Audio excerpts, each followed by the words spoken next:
जय हिंद दोस्तों। आज की इस क्लास में हम बात करेंगे जनसंख्या वृद्धि के बारे में, जिसे इंग्लिश में हम पॉपुलेशन ग्रोथ के नाम से जानते हैं।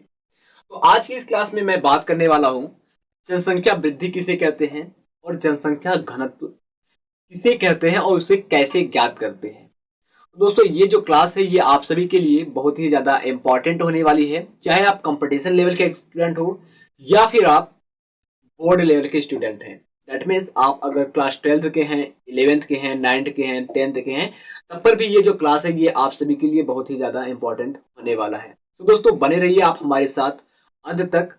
मैं आपको यहाँ पर बहुत सारा ज्ञान देने वाला हूँ जनसंख्या वृद्धि से रिलेटेड। तो चलिए दोस्तों, मैं सबसे पहले आपको बता देता हूँ कि जनसंख्या वृद्धि कहते किसे हैं। देखिए, किसी देश के लोगों की बढ़ती हुई संख्या को जनसंख्या वृद्धि कहते हैं। ठीक है, चलिए मैं इसे एक उदाहरण के तौर पर आपको समझाता हूं। मान लीजिए कोई एक छोटा सा गांव है। ठीक है, उस गांव की जो आबादी है वो 600 है। ठीक है, 600 है और एक समय आता है, मान लीजिए 2021 में, वहां पर 200 बच्चों ने जन्म लिया। ठीक है, एक छोटा सा गांव है जिसकी आबादी 600 है और उसी गांव में सन 2021 में 200 बच्चों ने जन्म लिया और कुछ लोग बाहर से उस गांव में काम करने के लिए आ गए। मान लीजिए जो बाहर से आए हैं उनकी संख्या 10 है। तो उस गांव की जो आबादी है टोटल पहले से 600 थी और 200 बच्चों ने जन्म लिया, टोटल 800 हो गई और 10 लोग बाहर से उस गांव में काम करने के लिए आ गए हैं। तो उस गांव की जो आबादी हो गई वो 810 हो गई। तो इस प्रकार से जो उस गांव में लोगों की संख्या बढ़ी, तो वो जनसंख्या की वृद्धि कहलाएगी उस गांव की। और उसके आगे अर्थात आबादी में तीव्र गति से हो रही वृद्धि को जनसंख्या विस्फोट कहते हैं। यानी कि किसी गांव में जो आबादी की बढ़ने की दर है, ठीक है, वो काफी तेजी से हो रही है। बहुत ज्यादा लोग बाहर से आ रहे हैं, बहुत ज्यादा लोग जन्म ले रहे हैं। तो ये किसी गांव की जो जनसंख्या होती है उसमें बढ़ने की जो दर है वो काफी तेज हो गई है। और जब किसी गांव या देश में जनसंख्या की जो वृद्धि की दर होती है बहुत ज्यादा तेज हो जाती है तो उसे जनसंख्या विस्फोट कहते हैं। ठीक है, तो चलिए एक आगे की पॉइंट को समझते हैं। इस प्रकार सतत विकास को बनाए रखने की क्षमता आज मानव जाति के लिए एक बड़ी चुनौती बनती जा रही है। तो इसका क्या मतलब है कि जो जनसंख्या की वृद्धि इस समय हो रही है, जितनी तेजी से हो रही है उतनी ही तेजी से हम मानव जाति पर ये एक चुनौती बनती जा रही है, एक खतरा के रूप में मंडराती जा रही है। कैसे, चलिए मैं आपको एक उदाहरण के तौर पर बताता हूं। मान लीजिए एक रूम है 10 बाय 10 का और उस रूम में दो लोग एकदम आराम से रह रहे हैं। ठीक है, दो लोग एकदम आराम से रह रहे हैं, आराम से सो रहे हैं, खाना बना रहे हैं, खा रहे हैं। ठीक है, और अचानक से उस गांव में, सॉरी, उस रूम में 5 लोगों की संख्या और बढ़ जाती है। तो टोटल कितने हो गए? 2 लोग पहले से रह रहे हैं, 5 लोग फिर से आ गए। तो टोटल उस रूम की जो संख्या है, लोगों की जो संख्या है वो हो गई 7। तो उनमें थोड़ी सी संघर्ष होगी, खाना बनाने के लिए, खाने के लिए, रहने के लिए उनमें थोड़ी सी संघर्ष होगी। तो ये एक किसी चुनौती से कम नहीं होता है। ठीक है, छोटे से जगह में 2 लोग आराम से जीवन यापन करते थे, अचानक से 5 लोग बढ़ गए तो उनमें संघर्ष होने लगा। तो ये एक चुनौती कहलाती है। तो चलिए मैं आपको कुछ जनसंख्या से अवगत कराता हूं। तो सबसे पहले मैं आपको बताऊंगा कि विश्व की जनसंख्या कितनी है। हमारे जो इस धरती पर पूरे विश्व है, पूरे विश्व की जनसंख्या कितनी है। तो हमारे पूरे विश्व की जो जनसंख्या है वो है 775.28 करोड़, अर्थात 7.8 बिलियन। जिसमें भारत की जो जनसंख्या है वो है 138 करोड़। भारत की जो जनसंख्या है वो है 138 करोड़। यूएस की जनसंख्या यानी कि यूनाइटेड स्टेट की जो संख्या है वो है 32.95 करोड़। उसके बाद जो चीन की जनसंख्या है वो है 140.80 करोड़। ठीक है, तो यहां पर मैं आपको एक बात और बताऊंगा। पूरे विश्व में जो चीन देश है उसकी जनसंख्या सबसे अधिक है, यानी कि जनसंख्या के मामले में वो पहले नंबर पर है। और दूसरे नंबर पर भारत है। ठीक। और भारत में एक छोटा सा राज्य है, छोटा सा नहीं बहुत बड़ा राज्य है, जिसको हम उत्तर प्रदेश कहते हैं। उत्तर प्रदेश की जो जनसंख्या है वो है 241 मिलियन, अर्थात 24.1 करोड़ यहाँ की आबादी है। चलिए मैं कुछ देशों की जनसंख्या को और सोन अप कर देता हूँ एक चार्ट के माध्यम से, जिसे आप पढ़ लीजिएगा। देखिए सामने आपके चार्ट पड़ा हुआ है, इसमें कुछ देशों की जनसंख्या है जिसको आपको नोट डाउन करके याद कर लेना है। चलिए मैं आगे की पॉइंट की बात करता हूँ। तो आगे की पॉइंट में मैं अगर बात करूं तो जनसंख्या को प्रभावित करने वाले कारक, ऐसे कौन कौन से कारक हैं जो जनसंख्या को प्रभावित करते हैं, यानी कि जनसंख्या को बढ़ाते हैं, जनसंख्या को घटाते हैं। तो आज उन बातों को मैं समझ लेता हूं। तो सबसे पहले मैं आपको बताऊं, जनसंख्या को प्रभावित करने वाले जो कारक होते हैं वो मुख्य रूप से 4 प्रकार के होते हैं। नंबर 1 पर मैं बात करूं तो वो हो जाएगा प्राकृतिकता, जिसको हम नेटिलिटी कहते हैं। दूसरे नंबर पर आता है मृत्यु दर, जिसको हम मॉर्टिलिटी कहते हैं। और तीसरे नंबर पर आता है आप्रवासन, जिसको हम इमाइग्रेशन के नाम से जानते हैं। नंबर 4 पर आता है उत्प्रवासन, जिसको हम इमिग्रेशन के नाम से जानते हैं। तो इन चारों पॉइंट की वजह से जो जनसंख्या होता है वो प्रभावित होता है। किसी स्थान की, किसी देश की, किसी गांव की जो जनसंख्या होती है उसमें जो उतार चढ़ाव का कारण होता है वो यही 4 पॉइंट होते हैं। तो चलिए इन चारों पॉइंट को अच्छे से हम आपको समझा देते हैं और आप समझ लीजिए। तो सबसे नंबर 1 पर मैं बात करूं प्राकृतिकता की, यानी कि नेटिलिटी की। तो नेटिलिटी को हम रिप्रेजेंट करते हैं, यानी कि दर्शाते हैं कैपिटल एन से, यानी कि अल्फाबेट की जो लेटर्स होती है तो उसको हम कैपिटल एन से नेटिलिटी को हम दर्शाते हैं। तो नेटिलिटी किसे कहते हैं उसको जानिए। यह एक निश्चित समयावधि में जनसंख्या की जन्मों की संख्या है, यानी कि ये एक ऐसी संख्या है जो कि एक निश्चित समयावधि में नए जन्म हुए हैं उसकी संख्या को दर्शाता है। अर्थात मैं बात करूं कि 2021 में जितने नए बच्चों ने जन्म लिया उनकी संख्या को ये नेटिलिटी दर्शाता है। फिर उसके बाद मैं दूसरे नंबर बात करूं मृत्यु दर, यानी कि मॉर्टेलिटी की, जिसको हम रिप्रेजेंट करते हैं कैपिटल एम से। इनका रिप्रेजेंटेशन का जो सिंबल है वो कहाँ यूज होगा मैं अभी आपको बताऊंगा। तो मृत्यु दर को हम रिप्रेजेंट करते हैं कैपिटल एम से। इसका जो परिभाषा है वो क्या है, इसे एक निश्चित समयावधि में होने वाली मौतों की संख्या को दर्शाया जाता है या फिर दर्शाते हैं। यानी कि 2021 में कितने लोगों की मृत्यु हुई ये उस संख्या को दर्शाती है, और 2021 में कितने नए बच्चे पैदा हुए, कितने नए बच्चों ने जन्म लिया, ये दर्शाता है प्राकृतिकता को। नंबर 3 पर बात करें आप्रवासन, यानी कि इमाइग्रेशन, जिसको रिप्रेजेंट करते हैं, दर्शाते हैं कैपिटल आई के द्वारा। और इसकी जो डेफिनेशन होती है, इसके कहने का मतलब क्या होता है आप्रवासन का, उसको समझिए। इसे उन व्यक्तियों की संख्या के रूप में परिभाषित किया गया है, यानी कि ये भी व्यक्तियों की संख्या को परिभाषित करता है, दर्शाता है, जो किसी दूसरे आबादी से आते हैं और निश्चित समयावधि में जनसंख्या में वृद्धि करते हैं।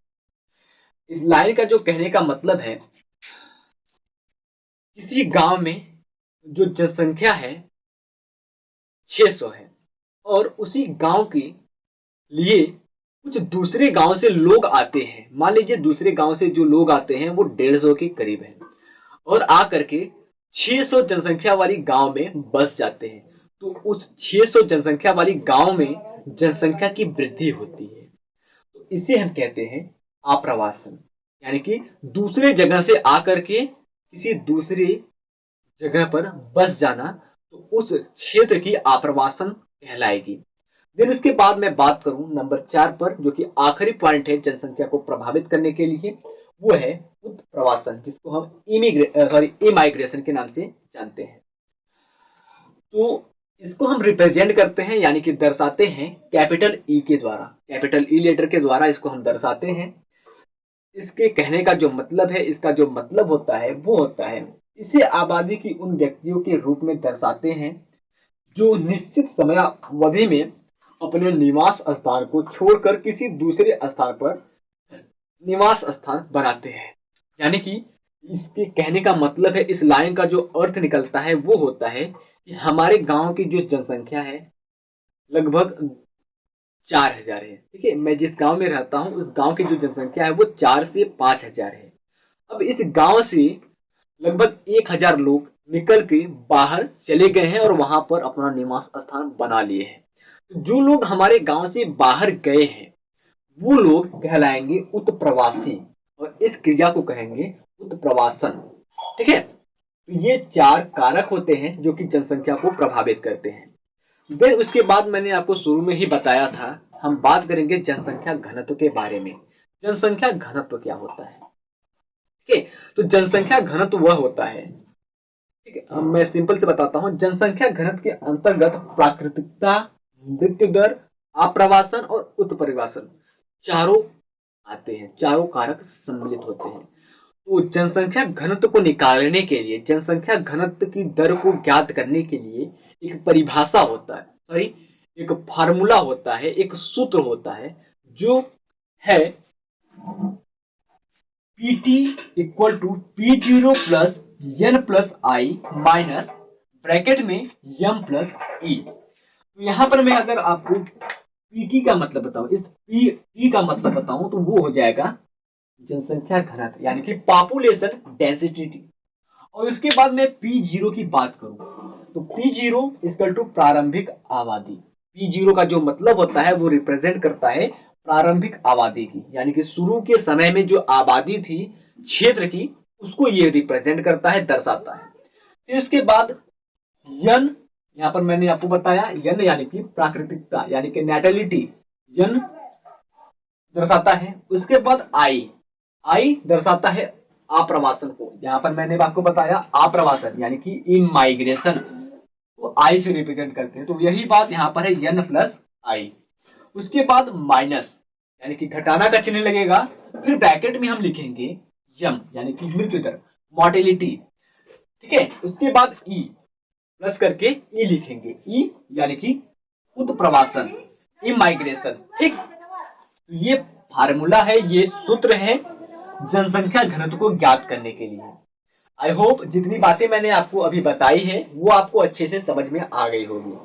तो चलिए जल्दी से आप इन सभी का स्क्रीनशॉट ले लीजिए, फिर मैं चलता हूं एक उदाहरण की ओर, आप कैसे ज्ञात करेंगे किसी क्षेत्र की जनसंख्या घनत्व को।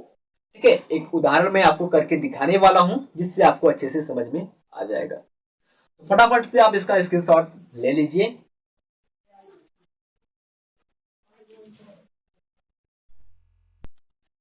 चलिए दोस्तों, मैं बात कर लेता हूं जनसंख्या घनत्व से संबंधित एक उदाहरण की। तो कैसे हम ज्ञात करेंगे उसको मैं आपको प्रूफ करके दिखाऊंगा, सवाल को लगा कर दिखाऊंगा कि कैसे आप जनसंख्या घनत्व को ज्ञात करेंगे। तो चलिए सबसे पहले मैं प्रश्न को पढ़ लेता हूं, फिर उसके बाद मैं स्टेप बाय स्टेप फार्मूला को फॉलो करके उस उदाहरण को सॉल्व करके मैं आपको पॉपुलेशन डेंसिटी बताऊंगा। तो चलिए सबसे पहले मैं प्रश्न को पढ़ता हूं।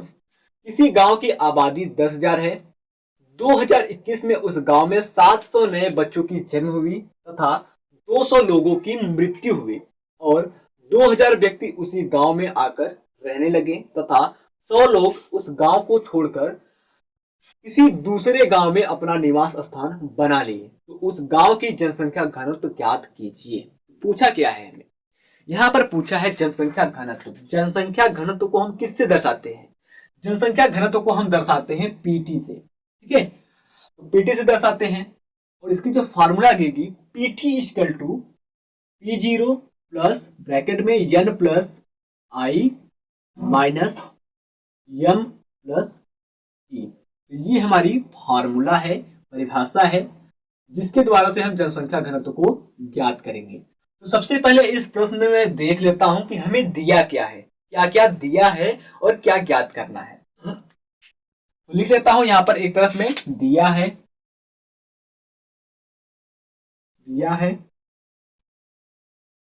दिया है आबादी, आबादी यानी कि P0 दिया है, कितना है P0 10,000। ठीक, उसके बाद क्या दिया है, उसी गांव में 700 नए बच्चों की जन्म हुई, यानी कि हमें प्राकृतिकता दिया है, यन दिया है, नेटिलिटी दिया है। यन यन इजकल टू 700, ठीक, 700 हो गई। फिर उसके बाद 200 लोगों की मृत्यु हुई, मृत्यु यानी कि मॉर्टेलिटी, यम यम दिया है तो लिख देते हैं यम इजकल टू 200 यानी कि 200। फिर उसके बाद क्या है, और 2000 व्यक्ति उसी गांव में आकर रहने लगे, आकर रहने लगे यानी कि आप्रवासन। आप्रवासन किसको रिप्रेजेंट करता है, किससे रिप्रेजेंट करते हैं आप्रवासन को? आप्रवासन को हम इमाइग्रेशन के नाम से जानते हैं, उसको रिप्रेजेंट करते हैं हम आई से। तो आई इजकल टू 2000, 2000। फिर उसके बाद यम, यम क्या है, मृत्यु दर, जो कि हमने यहां पर लिख दिया है। फिर उसके बाद क्या है, ई बच रहा है, ये क्या है, उसी गांव में आकर रहने लगे। उसके बाद है 100 लोग उस गांव को छोड़कर किसी दूसरे गांव में अपना निवास स्थान बना लिए। तो जो छोड़कर उस गांव को जाता है उसको क्या कहते हैं, उसको कहते हैं उत्प्रवासी। उत्प्रवासी की जो प्रक्रिया होती है वो क्या कहलाती है, उत्प्रवासन। उत्प्रवासन को हम इमाइग्रेशन के नाम से जानते हैं। इमाइग्रेशन को किससे रिप्रेजेंट करते हैं, इमाइग्रेशन को हम रिप्रेजेंट करते हैं ई से, कैपिटल ई से। तो कैपिटल ई इजकल टू 100। तो हमें मिल गया, जो जो हमें बातें दी गई है वो मिल गया। और ज्ञात क्या करना है, हमें ज्ञात करना है पीटी, पीटी हमें निकालना है। इतनी बातें हमें दी गई है और हमें इसको ज्ञात करना है। चलिए मैं अपने फॉर्मूला को लगाता हूं और बारी बारी से इन सभी मान को रखता हूं। तो यहां पर मैं फिर से लिखता हूं PT equal to P zero कितना है 10,000, पी जीरो 10,000 प्लस ब्रैकेट के अंदर लिखेंगे यन कितना है, यन 700, फिर प्लस करेंगे आई, आई कितना है, आई है हमारा 2000 माइनस यम कितना है, यम है 200। इसके बाद ई कितना है, प्लस करके रखेंगे ई इक्वल टू 100। तो ये सभी वैल्यूज हमने रख लिए हैं। चलिए अब मैं इस फार्मूला के माध्यम से इसको सॉल्व करता हूं। तो पी टी इक्वल टू 10,000 को हम ऐसे ही लिख लेंगे, पहले ब्रैकेट को सॉल्व करेंगे। तो 700 प्लस 2000 कितना होता है, 700 प्लस 2000 यानी कि 2700, 2700 हो जाएगा, माइनस 200 प्लस 100 कितना 300, ठीक। फिर इसके बाद मैं सॉल्व कर लेता हूं। पहले क्या करते हैं, पहले जोड़ करते हैं या घटाना करते हैं, तो पहले जोड़ करते हैं फिर उसके बाद घटाना करते हैं। तो 10,000 प्लस 2700 कितना हो जाएगा, 10,000 और 2700 कितना हो जाएगा, ये हो जाएगा देखिए 0 0 7 एंड 2 12,700 कितना हुआ 12,700। माइनस कर देते हैं 300 को, 12,700 में से माइनस अगर हम 300 करते हैं तो कितना आ जाएगा 0 0 4 यानी कि 12 कितना हुआ 12,400। तो उस गांव की जनसंख्या घनत्व कितनी है 12,400 यानी कि पीटी इजकल टू 12,400। ये हमारा आंसर है एन एस। आई होप जितनी भी बातें मैंने आपको बताई है वो आप सभी को अच्छे से समझ में आ गई होगी। तो दोस्तों अगर आज की क्लास आपको पसंद आई हो तो दोस्तों क्लास को लाइक कीजिए और चैनल पर नए हैं तो चैनल को सब्सक्राइब करके बेल आइकन को प्रेस कर लीजिए ताकि हर क्लास की नोटिफिकेशन आपके पास पहुंच सके। मिलते हैं आपसे नेक्स्ट वीडियो में, तब तक के लिए जय हिंद जय भारत।